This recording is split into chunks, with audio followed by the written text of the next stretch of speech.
A little extreme measures here, don't you think? Yeah, I get it. It snowed again, and it's cold. Well, spoiler alert, it's been cold. It's been windy. Oh, my coal, it's not my fault. The wind, that's just the politicians talking way too much. Will someone please just finish me off? I saw a flamethrower in the garage over there. Hint, hint. Listen, Rockin Burgers N Dogs is going to be opening again soon.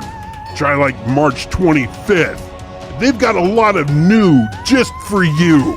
Rockin Burgers N Dogs also has their 5th annual Wyoming Hot Dog Eating Championship and Card Show. Labor Day, Monday, September 5th. RockinBurgersNDogs.com has loads of information. Don't bother looking up how to help a severed snowman's head on RockinBurgersNDogs.com because they don't want me around anymore either. Hey, meet my cousin Bobby. He's from California. He's a little wet behind the ears.